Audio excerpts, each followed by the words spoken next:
आप सभी का एक बार फिर से आपके अपने ही चैनल लर्निंग विद सुनील में स्वागत है। आज के इस वीडियो में हम लोग लीव ट्रेवल कंसेशन, जिसको शॉर्ट में एलटीसी बोलते हैं, एलटीसी के बारे में सारी जानकारी पाएंगे। ऐसा देखा गया कि बहुत सारे एम्प्लॉय गवर्नमेंट जॉब ज्वाइन तो कर लेते हैं, लेकिन उनको फैसिलिटी के बारे में जो फैसिलिटेट किया जाता है गवर्नमेंट के द्वारा डिफरेंट चीज़ों को, वो जानकारी नहीं होती है। तो आज उनमें से, उन फैसिलिटीज में से एक एलटीसी, जो कि एम्प्लॉय को कैसे कैसे मिलना है, कब कब मिलना है, कौन कौन एलिजिबल है, ये सभी चीज़ों को एक एक करके हम लोग देखेंगे। सो ये वीडियो उन सभी एम्प्लॉय के लिए फायदेमंद होगा जो एलटीसी के बारे में विस्तार से जानना चाहते हैं, समझना चाहते हैं। साथ ही साथ वैसे एम्प्लॉय जो कि गवर्नमेंट जॉब की तैयारी कर रहे हैं, प्रमोशनल पोस्ट के लिए तैयारी कर रहे हैं, OS, principal, vice principal, assistant, commissioner की तैयारी कर रहे हैं, उनके लिए भी फायदेमंद होगा। सो हम लोग डिटेल में डिस्कस करेंगे, प्रैक्टिकल वे में डिस्कस करेंगे। तो देखिए, सबसे पहले हम जानते हैं लीव ट्रेवल कंसेशन कितने तरह के होते हैं। तो एलटीसी जो रूल है वो कब आया था? 1988। इसको हम लोग एलटीसी 1988 भी बोलते हैं। एलटीसी 1988 के अंतर्गत दो तरह के एलटीसी होते हैं। First is LTC to home town, मतलब एम्प्लॉय का जहां पे पोस्टिंग है, हेडक्वार्टर जहां पे है, वहां से अपने घर, होम टाउन जाने के लिए गवर्नमेंट की तरफ से जो फैसिलिटी है वो दी जाती है। आप अपने एलिजिबिलिटी के अनुसार जो किराया खर्च होगा, जो यात्रा भत्ता होगा, वो आप रिम्बर्स पा सकते हैं, वो आपको गवर्नमेंट की तरफ से मुहैया कराया जाएगा। दूसरे तरह का एलटीसी होता है LTC to any place in India. आपका जहां पे हेडक्वार्टर है वहां से इंडिया के किसी भी प्लेस तक आप जर्नी कर सकते हैं, यात्रा भत्ता का लाभ ले सकते हैं। जो आपकी एलिजिबिलिटी होगा, उस एलिजिबिलिटी से किसी एक स्थान को जा सकते हैं और वापस अपने हेडक्वार्टर आ सकते हैं। तो होप कि आपको इतना समझ में आ गया होगा कि एलटीसी दो तरह के होते हैं। First is LTC to home town and second is LTC to any place in India. अब इसके बाद हम बात करते हैं एलटीसी की एलिजिबिलिटी और एप्लीकेबिलिटी पे, किस पे अप्लाई होता है, किसको किसको मिलता है ये।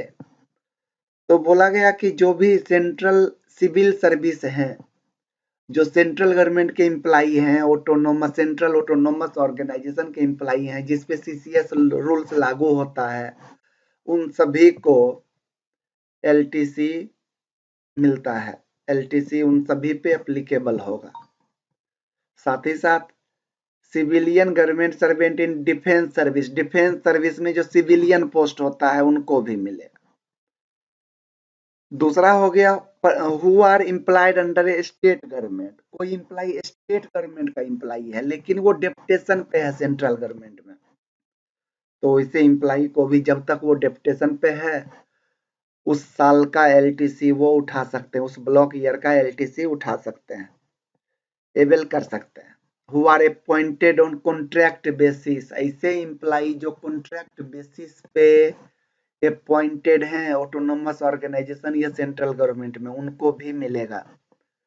सो यहाँ से एक क्वेश्चन बनता है कि कॉन्ट्रैक्ट बेसिस पे एलटीसी मिलेगा या नहीं मिलेगा। तो हम लोग क्या कहेंगे, कॉन्ट्रैक्ट बेसिस पे भी एलटीसी मिलता है। इसका जो कंडीशन है एलटीसी का कि कंटिन्यूअस 1 ईयर सर्विस होना चाहिए, 1 साल से के बाद मिलेगा। सो अगर किसी का कॉन्ट्रैक्ट 1 ही साल का है तो नहीं मिलेगा उसको कॉन्ट्रैक्ट पीरियड। अगर 3 साल के लिए किसी को अपॉइंटमेंट किया गया तो 1 साल कंप्लीट होने के बाद वो एम्प्लॉय एलिजिबल हो जाता है। हु आर री एम्प्लॉयड आफ्टर देयर रिटायरमेंट, कोई सेंट्रल गवर्नमेंट एम्प्लॉय रिटायर हो गया और फिर से उनको री एम्प्लॉय कर लिया गया तो इस केस में भी अप्लीकेबल होगा। नेक्स्ट आइए, किस पे अप्लाई नहीं होता है, किसको किसको नहीं मिलेगा? तो government servant not in whole time employment, part time employment है तो नहीं मिलेगा, होल टाइम एम्प्लॉयमेंट होना चाहिए। Person in casual and daily related employment, casual और डेली लेबर जो होता है डेली रिलेटेड उसको नहीं मिलेगा। जिनका पेमेंट कंटीजेंसी फंड से होता है उनको नहीं मिलेगा। रेलवे सर्वेंट को नहीं मिलता है। Member of the armed force उनको भी नहीं मिलता। डिफेंस एम्प्लॉय को नहीं मिलता। Local recruit in Indian mission abroad, mission abroad में जो लोकल रिक्रूटमेंट होता है उनमें भी नहीं मिलता। Person eligible to any other form of travel concession available during leave और otherwise. Person eligible to any other form of travel concession, जो पर्सन जो एम्प्लॉय किसी और तरह के ट्रेवल कंसेशन एबल कर रहे हैं उनको भी नहीं मिलेगा। सो होप कि आपको इतना समझ में आया होगा। सेंट्रल गवर्नमेंट के वो सभी एम्प्लॉय जिनका सिविल पोस्ट पे अपॉइंटमेंट हुआ है, जहाँ पे सीसीएस रूल लागू होता है, उन सभी एम्प्लॉय को एलटीसी अवेलेबल है। उन सभी एम्प्लॉय पे एलटीसी रूल्स अप्लीकेबल होगा, वो एबल कर सकते हैं। और हमने देखा कि किसको किसको नहीं अप्लीकेबल है। तो अभी हम देखते हैं, सपोज कीजिए आप एक सेंट्रल गवर्नमेंट एम्प्लॉई हैं, तो एलटीसी में क्या क्या बेनिफिट, ये क्वेश्चन रहता है सभी एम्प्लॉई का। मैंने अपना एक्सपीरियंस किया है कि बहुत सारे एम्प्लॉई को 20-20 साल नौकरी कर चुके हैं और उन्होंने एलटीसी का बेनिफिट लिया ही नहीं। उनको पता भी नहीं है कि क्या कर सकते हैं एलटीसी में, क्या क्या मिलेगा, किसका किसका मिलेगा। सो अभी हम एक स्कोप की बात करते हैं। एलटीसी में क्या क्या स्कोप है। कुछ एम्प्लॉय क्वेश्चन करते हैं कि अगर हमें घूमने के लिए जाना है तो होटल भी मिलेगा या खाने का भी डीए भी मिलेगा। सो यही सब चीज हम लोग देखेंगे अभी। तो सबसे पहले किसका किसका मिलेगा, स्कोप क्या क्या है। तो बोला गया कि एम्प्लॉय हिमसेल्फ, एम्प्लॉय को अपना मिलेगा भत्ता या यात्रा भत्ता, जाने में जो खर्च होगा वो, साथ ही साथ उनकी फैमिली का भी मिलेगा। सो यहाँ पे फैमिली को समझना सबसे जरूरी है। What does family means. LTC travel leave travel concession 1988 के अंतर्गत फैमिली का क्या मतलब है। सो देखिए, first number, the government servant wife और हस्बैंड। अगर कोई गवर्नमेंट सर्वेंट मेल है तो उसकी वाइफ, और अगर फीमेल गवर्नमेंट सर्वेंट हैं तो उनके हस्बैंड फैमिली के अंतर्गत आते हैं। एज द केस में भी, जैसा भी केस है, and to surviving unmarried children, साथ ही साथ 2 चिल्ड्रेन, अनमेरिड चिल्ड्रेन होने चाहिए। अगर चिल्ड्रेन का, बच्चे का शादी हो गया तो एलटीसी मिलना बंद हो जाएगा। और स्टेप चिल्ड्रेन, अगर स्टेप चिल्ड्रेन है, गोद लिया हुआ बच्चा है, कानूनी प्रक्रिया के तहत, तो 2 बच्चे तक अपना 2 चिल्ड्रेन तक मिलेगा।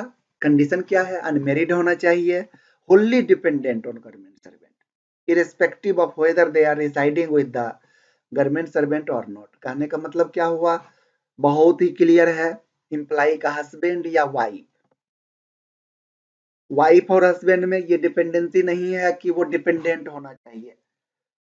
अगर वाइफ या हस्बैंड जॉब में भी है, बिजनेस में भी है, उनका अपना इनकम भी है, तो भी एलटीसी के लिए एलिजिबल होंगे, फैमिली के अंदर आएंगे। साथ ही साथ 2 बच्चे जो कि डिपेंडेंट हो गवर्नमेंट सर्वेंट पे, अनमेरिड हो, लेकिन ये कंडीशन नहीं है कि बच्चे साथ ही रहते हो। अगर घर में भी रह रहे, कहीं बाहर पढ़ाई भी कर रहे, तो भी वो एलिजिबल है। So it's very clear, wife और 2 बच्चे, बच्चे स्टेप चिल्ड्रन भी हो सकते हैं बट अनमेरिड होने चाहिए और डिपेंडेंट होना चाहिए गवर्नमेंट सर्वेंट पे। Next, married daughter who have been divorced. अभी हमने ऊपर के लाइन में क्या पढ़ा, 2 चिल्ड्रन जो होने चाहिए वो अनमेरिड होना चाहिए तभी मिलेगा। लेकिन एक स्पेशल कंडीशन है कि डॉटर अगर मैरिड हो, लेकिन मैरिड के बाद क्या हो, डाइवोर्स हो, एबंडन्ड हो और सेपरेटेड फ्रॉम देयर हस्बैंड, अपने हस्बैंड से सेपरेट हो गई हो और कहाँ रहती हो, रिसाइडिंग या बीडो भी हो, डॉक्टर अगर बीडो हो गई हो and are residing with the government servant, अब कहाँ रहती है, गवर्नमेंट सर्वेंट के साथ रहती है, एंड होली डिपेंडेंट, साथ ही साथ डिपेंडेंट है, डिपेंडेंसी है गवर्नमेंट सर्वेंट पे, तो इसे डॉक्टर का भी एलटीसी फैमिली के अंदर आएगी और एलटीसी क्लेम मिलेगा। नेक्स्ट आइए, पेरेंट्स और स्टेप पेरेंट्स। पेरेंट्स माता पिता या स्टेप पेरेंट, स्टेप मदर और स्टेप फादर रिसाइडिंग विथ, लेकिन ये रिस्ट्रिक्शन खत्म हो गया। शुरुआत में जब एलटीसी आया था तो उस समय ये रिस्ट्रिक्शन था कि रिसाइडिंग विथ गवर्नमेंट सर्वेंट साथ ही होना चाहिए, लेकिन आज के डेट में ये रिस्ट्रिक्शन नहीं है। गवर्नमेंट सर्वेंट के साथ नहीं भी हो, अपने गांव में भी रह रहे हो या किसी और प्लेस में भी रह रहे हो, तो भी वो फैमिली के अंदर आते हैं एलटीसी रूल्स के अंतर्गत और उनको एवेल किया जा सकता है। पेरेंट्स भी इंक्लूड होते हैं, शर्त क्या है कि वो गवर्नमेंट सर्वेंट पे डिपेंडेंट होने चाहिए। नेक्स्ट है अनमेरिड माइनर ब्रदर, एक as well as unmarried divorced abandoned separated from their husband और widowed sister residing with and wholly dependent on government service. Unmarried minor brother as well as unmarried divorced abandoned separated from their husband or widowed sister residing with and wholly dependent on government servant. तो बोला गया कि अगर minor brother हो, generally minor brother किसको कहते हैं, तो माइनर ब्रदर बोलते हैं कि ब्रदर का एज 25 ईयर से बिलो होना चाहिए, डिपेंडेंट होना चाहिए गवर्नमेंट सर्वेंट पे, या जो बहन हो गवर्नमेंट सर्वेंट की सिस्टर हो वो अनमेरिड हो तो सही है, एज कुछ भी हो नो प्रॉब्लम, अनमेरिड हो तो एलटीसी रूल के अंदर आएंगे, डाइवोर्स्ड हो, एबंडन्ड हो या सेपरेटेड फ्रॉम देयर हस्बैंड, अपने हस्बैंड से सेपरेट हो, और विडो हो, residing with government servant, government servant के साथ रह रही है और होली डिपेंडेंट है, तो ऐसे माइनर ब्रदर और ऐसी सिस्टर एलटीसी के फैमिली के टर्म के अंदर आते हैं और इनको एलटीसी रूल्स एप्लीकेबल होगा। सो आज के क्लास में हम लोग क्या क्या सीखे, एलटीसी क्या होता है और एलटीसी किसको किसको मिलेगा। तो it is crystal clear that LTC government servant को मिलेगा और उसके फैमिली मेंबर, फैमिली मेंबर में कौन कौन आते हैं, गवर्नमेंट सर्वेंट के माता पिता आते हैं, गवर्नमेंट सर्वेंट के भाई और बहन आते हैं।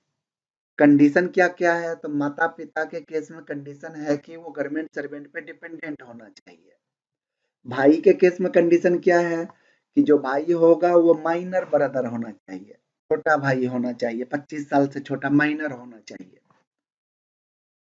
और बहन के केस में क्या है कि वो अनमेरिड हो या एबंडन्ड हो या विडो हो, ये सभी कंडीशन, और गवर्नमेंट सर्वेंट के साथ रहती हो और डिपेंडेंट हो, फुल्ली डिपेंडेंट हो गवर्नमेंट सर्वेंट पे। अब बात करते हैं गवर्नमेंट सर्वेंट का हस्बैंड या वाइफ, जैसा भी केस हो, तो ये डिपेंडेंट हो या नहीं हो, साथ में रहते हो या नहीं रहते हो, वाइफ और हस्बैंड के केस में ये फैमिली के टर्म में आएंगे और इनको एलटीसी हर एक केस में मिलेगा। बच्चे के केस में, दो बच्चे के केस में कंडीशन क्या है, अनमेरिड होना चाहिए, दोनों बच्चे क्या होना चाहिए, अनमेरिड होना चाहिए, और टोटली डिपेंडेंट होना चाहिए गवर्नमेंट सर्वेंट। ये कंडीशन नहीं है कि वो कहाँ रहते हैं, रिसाइडिंग रहते हैं तो भी ठीक है, साथ में नहीं रहते तो भी ठीक है। तो होप कि इतना क्लियर हो गया। आगे हम लोग देखते हैं, अब हम लोग स्टार्ट करते हैं। मान के चलते हैं कि कोई एम्प्लॉय गवर्नमेंट सर्विस ज्वाइन किया अभी हाल के वर्षों में, तो पहला कंडीशन क्या है, उनको एलटीसी कब मिलेगा, तो जब उनका 1 साल कंप्लीट हो जाएगा। तो चलिए एक एग्जांपल से समझते हैं कि मिस्टर एक्स 15 अगस्त 2022 को गवर्नमेंट सर्विस ज्वाइन किया। तो 15 अगस्त 2022 से उनका 1 साल कब पूरा हुआ? 14 अगस्त 2023 को। 15 अगस्त 2023 से लेकर के आगे तक वो एलटीसी के लिए एलिजिबल हो गए। तो अब इनको एलटीसी मिलेगा कैसे कैसे? तो सबसे पहले हम किसके लिए बात कर रहे हैं? New government servant. 2008 के बाद जितने भी गवर्नमेंट सर्विस में जो लोग आए हैं उनको फ्रेश रिक्रूटी बोला जाता है। तो हम लोग अभी क्या देखने वाले हैं कि entitlement of A fresh recruit. जो गवर्नमेंट सर्वेंट में फ्रेश रिक्रूट हुए हैं उनको कुछ स्पेशल बेनिफिट दिया जा रहा है एलटीसी के अंतर्गत। तो ये एलटीसी के अंतर्गत उनको स्पेशल क्या मिल रहा है? तो बोला गया कि 8 साल तक कंटिन्यूअस उनको फ्रेश रिक्रूट की तरह एलटीसी मिलेगा। सो जितने भी लोग अभी हाल फिलहाल ज्वाइन किए हैं 2008 के बाद, उनके लिए खास फायदेमंद है। उनका क्या है कंडीशन कि 1 साल के बाद वो एलिजिबल हो जाएंगे। तो मैंने एक एग्जांपल लिया था कि मिस्टर एक्स 15 अगस्त 2022 को ज्वाइन किए, उनका 1 साल पूरा हुआ 14 अगस्त 2022 को। सो 23 को, तो 15 अगस्त 2023 से वो एलिजिबल हो गए एलटीसी के लिए। कितना एलटीसी? 8 साल तक कंटिन्यूअस। अब जोड़िए उनका कैसे साल चलेगा। तो बोला गया कि एलटीसी कैसे चलता है, एलटीसी में ईयर कैसे होता है? जनवरी से दिसंबर। वो एलिजिबल कब हुए? 15 अगस्त 2023 से। और ईयर एंड कब होगा? 31 दिसंबर 2023। तो ये 3 महीना अगस्त के बाद, अगस्त 15 अगस्त से आगे, अगस्त सितंबर अक्टूबर नवंबर दिसंबर, 5 महीना में उनको पहले साल का एलटीसी ले लेना है, अदरवाइज लैप्स हो जाएगा। फ्रेश रिक्रूट का एलटीसी लैप्स हो जाता है अगर वो एबल नहीं किए तो उसी साल में। इतना क्लियर है? वो क्या कर सकते हैं? अपना और अपने फैमिली मेंबर का हेडक्वार्टर से घर जाने का एलटीसी और घर से वापस आने का, ओन वार्ड, हेडक्वार्टर से घर जाने का, होम टाउन जाने का, और होम टाउन से वापस आने का, रिटर्न जर्नी का, अपना और अपने ऑल डिपेंडेंट फैमिली मेंबर का। ट्रेबल इंटाइटल्ड क्लास में, जो उनको इंटाइटल्ड क्लास है उसमें वो जर्नी करके क्लेम ले सकते हैं। ओके, इतना आपको समझ में आया होगा। जो मिस्टर एक्स है उसका पहला साल का एलटीसी अगस्त से लेकर के दिसंबर तक लेना है, नहीं तो लैप्स हो जाएगा। 2023 में 1 जनवरी 24 से 31 दिसंबर 24 तक में दूसरा साल का एलटीसी लेना है, अदरवाइज लैप्स हो जाएगा। 25 में तीसरे साल का, 26 में चौथे साल का, 27 में 5वें साल का, 28 में छठे साल का, 29 में 7वें साल का, और 30 में 8वें साल का। 8 साल तक इनको स्पेशल कंसीडर किया जाएगा, फ्रेश रिक्रूटी, जिसमें कि 8 साल तक हर एक साल विथ फैमिली एलटीसी क्लेम कर सकते हैं। अब ये 8 साल कैसे क्लेम होता है? तो बोला गया कि इसमें से 3 साल 1 2 3 3 साल होम टाउन, चौथे साल ऑल इंडिया, एनी प्लेस। तो पहला साल 2023 में अगस्त से लेकर के दिसंबर तक में होम टाउन, 24 में होम टाउन, 25 में होम टाउन, 26 चौथा साल है एम्प्लॉय का, तो 26 में कौन सा मिलेगा? All India, any place. 27 में होम टाउन, 28 में होम टाउन, 29 में होम टाउन, और 30 में कौन सा मिलेगा? 30 में ऑल इंडिया। तो इनका 8 साल खत्म हो जाएगा 30 में, 2030 में। सो होप कि आप सबको इतना समझ में आया होगा। 2 तरह के एलटीसी होते हैं, एलटीसी टू होम टाउन और LTC to any place of India. So fresh recruitee को शुरुआत के 8 साल, 1 साल बीतने के बाद हर साल एक एक एलटीसी मिलेगा। 3 साल तक होम टाउन, चौथे साल में ऑल इंडिया, 3 साल तक होम टाउन, चौथे साल में ऑल इंडिया। सो होप कि आपको इतना समझ में आया होगा। अब अगर हम बात करें कि जो फ्रेश रिक्रूटी नहीं है या फ्रेश रिक्रूटी का 8 साल पूरा हो जाए तो फिर क्या होगा। तो हम लोग यहाँ से इस टर्म को समझने से पहले ब्लॉक ईयर को समझते हैं। अब block year and carry forward of LTC. सबसे पहले हम लोग किसको देखते हैं, ब्लॉक ईयर। तो बोला गया कि 4 साल का ब्लॉक ईयर होता है। जैसे कि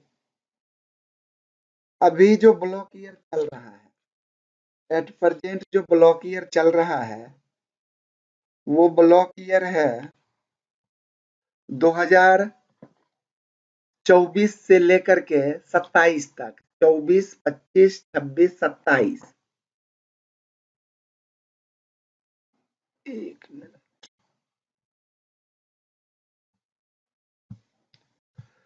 सो अभी जो ब्लॉक ईयर चल रहा है 24 से 27 नहीं, 22 से 25। 22, 23, 24, 25। तो गवर्नमेंट ने क्या किया है, 4 साल का ब्लॉक ईयर बना दिया। अभी कौन सा ब्लॉक ईयर चल रहा है एट प्रेजेंट, 22 से 25 वाला। ये ब्लॉक ईयर कब खत्म होगा, 31 दिसंबर 2025 को।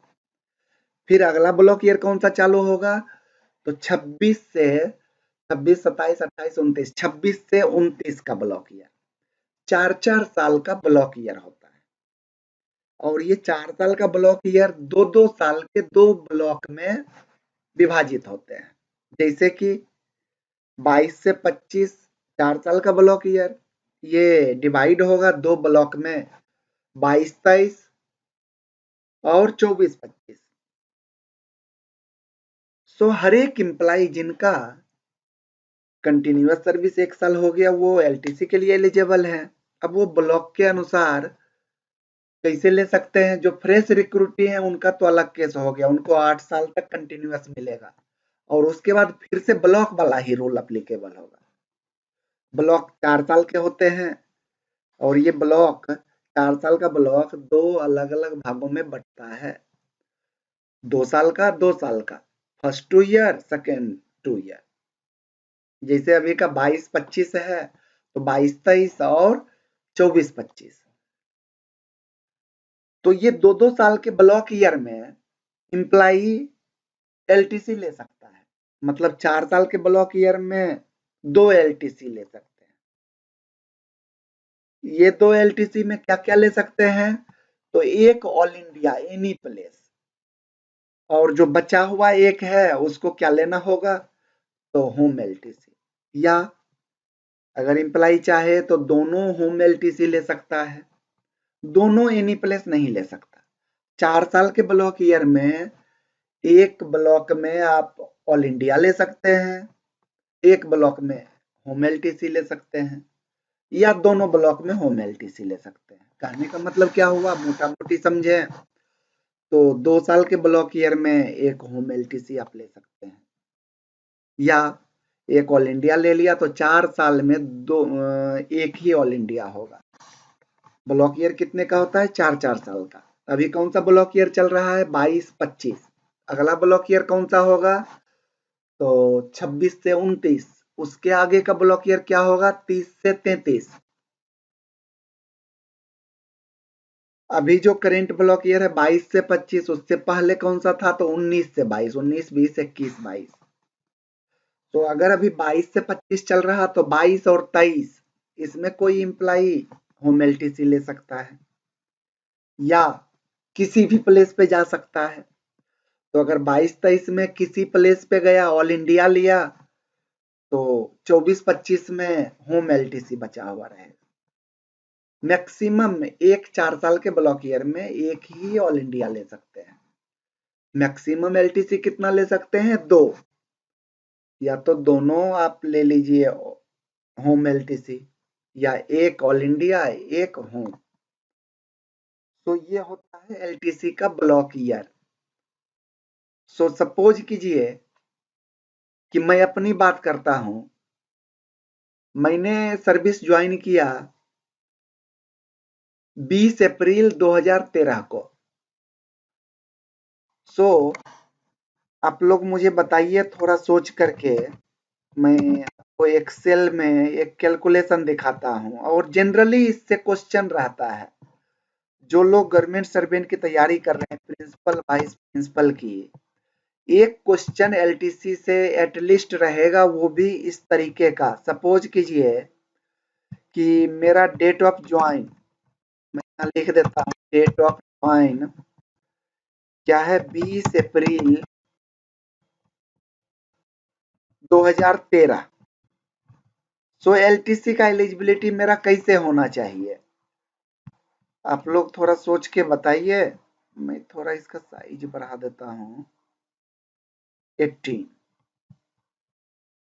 डेट ऑफ ज्वाइन मेरा क्या है किसी एम्प्लॉय का, 20 अप्रैल 2013। सो सबसे पहला क्वेश्चन क्या है कि मैं फ्रेश रिक्रूटी में आऊंगा या नहीं। मैंने क्या बताया था आपको कि 2008 के बाद जितने भी एम्प्लॉय ज्वाइन किए सेंट्रल गवर्नमेंट सर्विस या सेंट्रल ऑटोनोमस सर्विस जहां सीसीएस रूल्स लागू होता है, वो सभी 2008 के बाद के ज्वाइनिंग वाले न्यू रिक्रूट कहलाते हैं। सो सपोज कीजिए कि मेरी ज्वाइनिंग 2013 में है, तो मैं न्यू रिक्रूट हुआ। एलटीसी एलिजिबिलिटी कब से होगी, इस एम्प्लॉय की एलटीसी एलिजिबिलिटी कब से होगी, तो 1 साल पूरा होने के बाद। 1 साल का पूरा हो रहा है तो 20 अप्रैल 2014 को, 2014 से तब तक तो 31 दिसंबर 2014 तक में फर्स्ट एलटीसी ले लेनी है।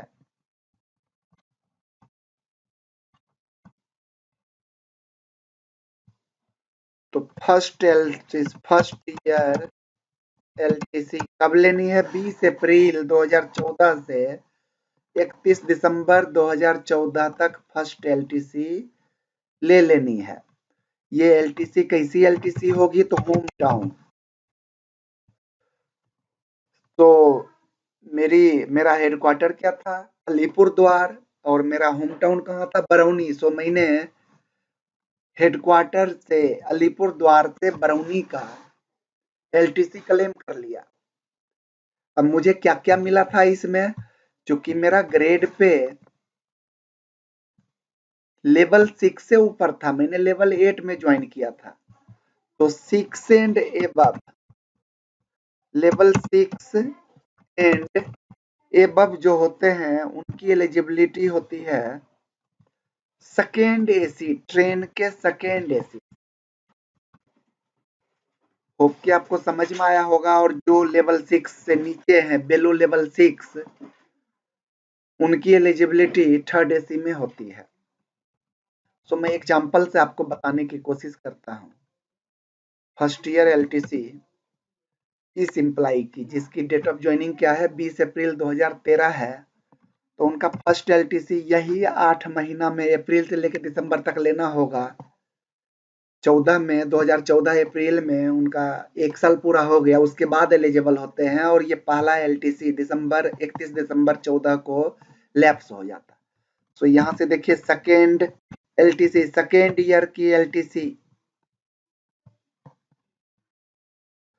सेकेंड ईयर एलटीसी कब से कब तक मिलेगा, तो 1 जनवरी से सेकेंड का चालू हो गया। 1 जनवरी 2014 से 15 से 31 दिसंबर 2015। और इसमें कौन सा मिलेगा, तो होम एलटीसी मिलेगा, सेकेंड वाला भी होम एलटीसी, क्योंकि लेवल 6 और ऊपर है तो सेकेंड एलटीसी में, सेकेंड एसी में मिलेगा। सो यहाँ से देखिए थर्ड में, यहाँ से देखिए फोर्थ में, तो पहले थर्ड का देखते हैं। थर्ड एलटीसी कब ले सकता है ये एम्प्लॉय, मैं अगर अपना एग्जांपल दे रहा हूं तो मैंने कब लिया होगा, तो 1 जनवरी 2016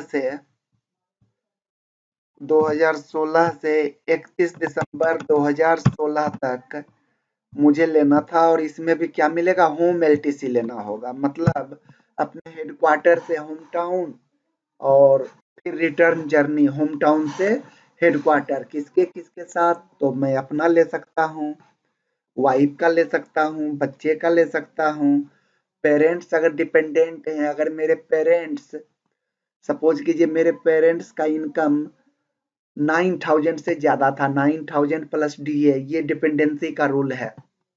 कुछ पेंशन मिल रहा था मेरे पेरेंट्स को, तो पेरेंट्स का अगर पेंशन 9,000 से कम होता तो मैं ले सकता था। सो मैंने क्या किया, यहाँ पे भी नहीं लिया, पेरेंट्स का नहीं लिया, क्योंकि पेरेंट्स मुझ पे डिपेंडेंट नहीं थे।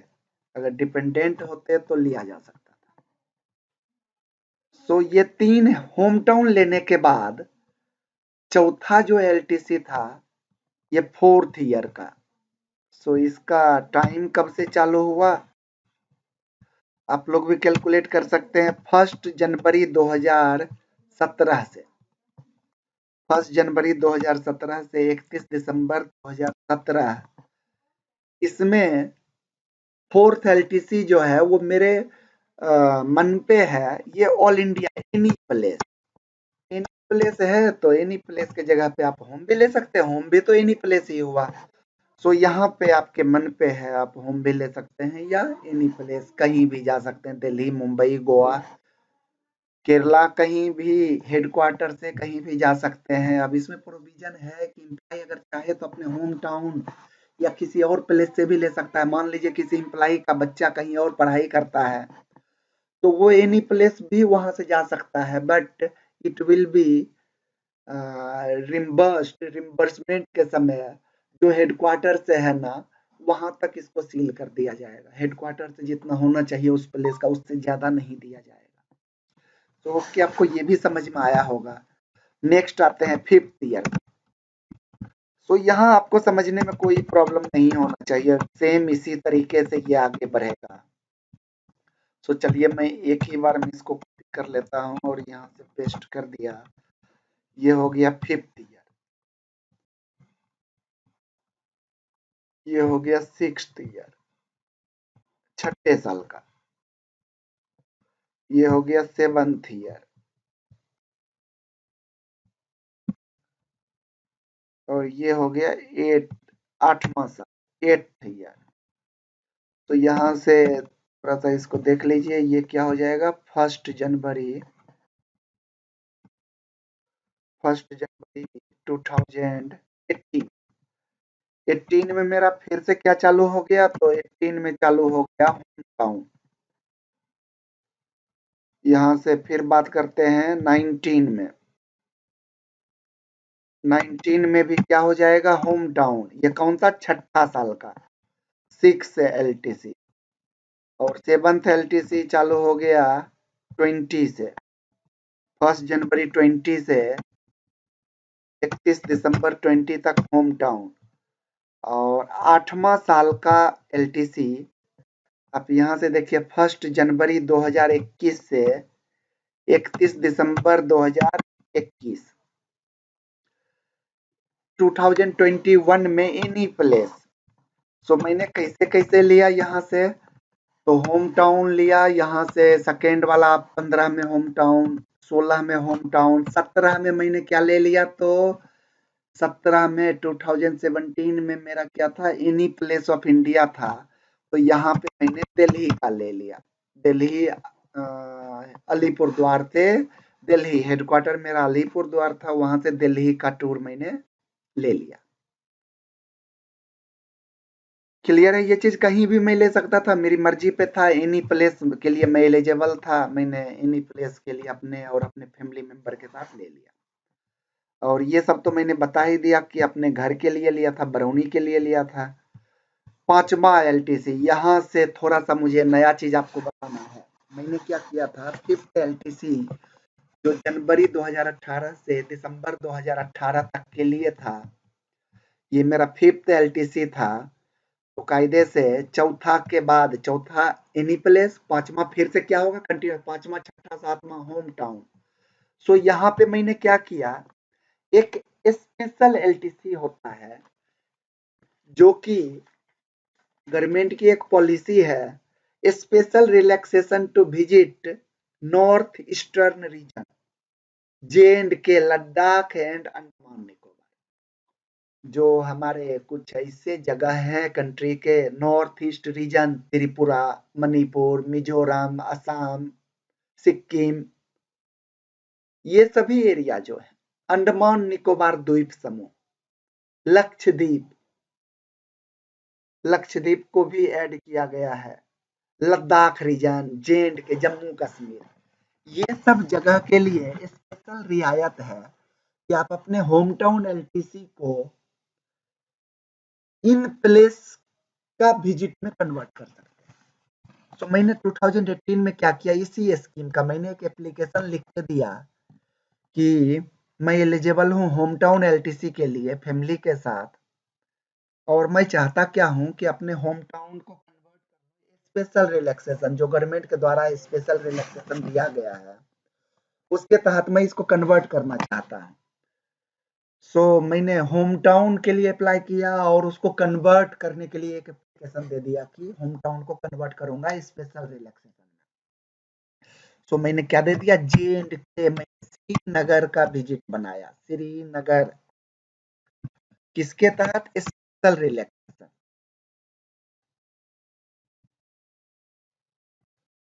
अब इस स्पेशल रिलैक्सेशन में क्या मिलता है, तो देखिए मैंने शुरू में ही बताया कि मेरा लेवल क्या था, लेवल 8, और लेवल 8 में सेकेंड एसी का आपको ट्रेवल इंटाइटलमेंट है, 6 और 6 से ऊपर सेकेंड एसी में।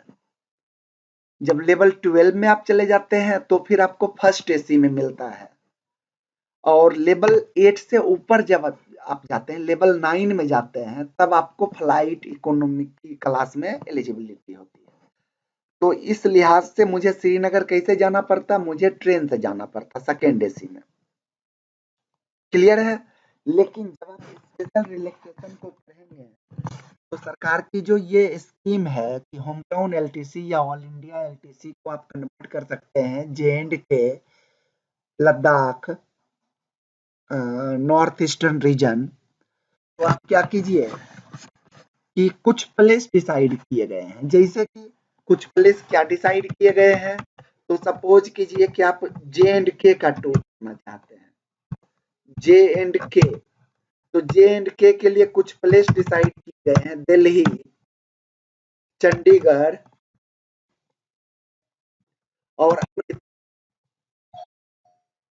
ये तीनों जगह तक, दिल्ली, चंडीगढ़, अमृतसर तक आप अपने हेडक्वार्टर से अपनी एलिजिबिलिटी के अनुसार जाइए। सपोज कीजिए आप लेवल 8 में हैं तो दिल्ली, चंडीगढ़ या अमृतसर, जो भी आपका रूट है वहां तक आप सेकेंड एसी में जाइए।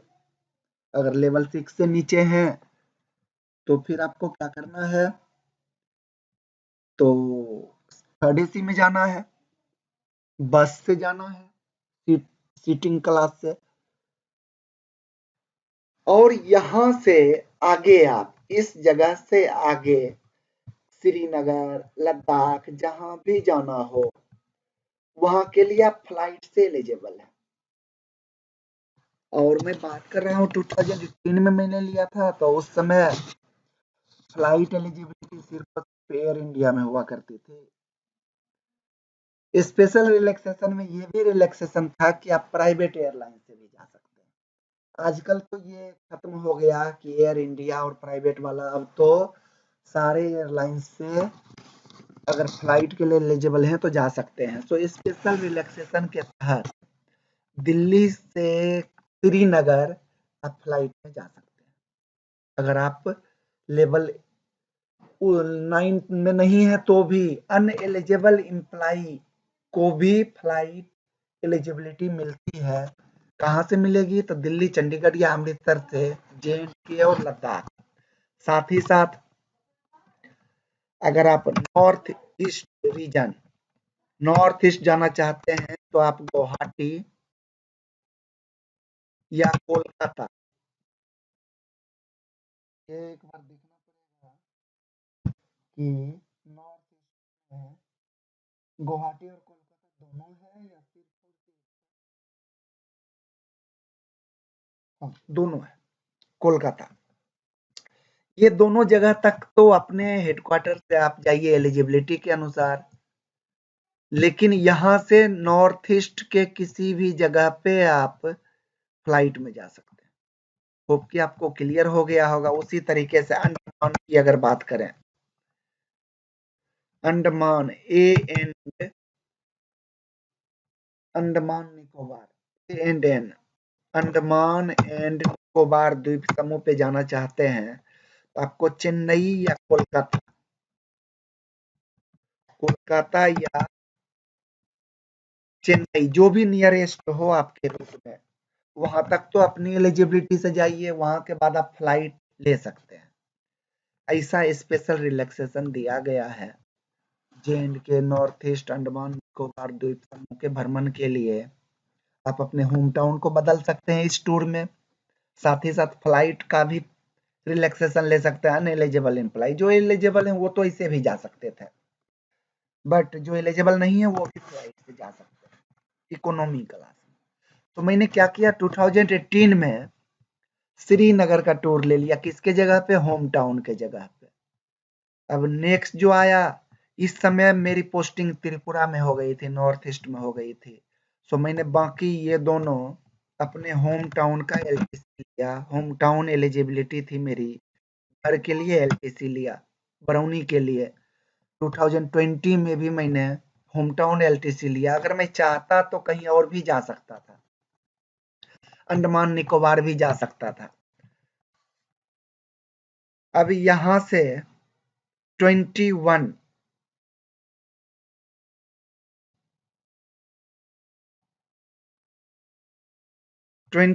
में मेरा कौन सा प्लेस था? एनी प्लेस का एलटीसी बनता था, तो मैं इंडिया के किसी भी कोने में जा सकता था। लेकिन मैंने, क्योंकि मैं नॉर्थ ईस्ट में पोस्टेड था, तो मैंने अपने घर का ही एलटीसी लिया। होम या घर, एनी प्लेस में तो कुछ भी आ सकता है। तो मैंने यहाँ भी अपने घर बरौनी का एलटीसी लिया। इसमें तीनों मैंने अपने घर का लिया। अब एक यहाँ पे क्वेश्चन होता है, 21 बीत गया, मेरा 8 एलटीसी भी हो गया, तो फ्रेश रिक्रूट वाली फैसिलिटी यहाँ पे इंड हो गई। तो यहाँ से क्या चालू होता है? Block year. ब्लॉक ईयर कौन सा? तो 22 से 25, ये 4 साल का ब्लॉक ईयर है। ये आगे फर्दर फिर 2 भाग में बटा, 2022-23 और 2023-24-25। सो 22-23 में मैंने फिर से क्या ले लिया? Home town LTC. और 24-25 में, 24-25 अभी चल रहा है 1 जनवरी से, तो यहाँ पे मेरी एलिजिबिलिटी क्या हो जाती है? सो अभी मैं क्या क्या कर सकता हूँ? सोचिए, देखिए यहाँ पे ऑलमोस्ट मैंने सारा कुछ आपको बता दिया।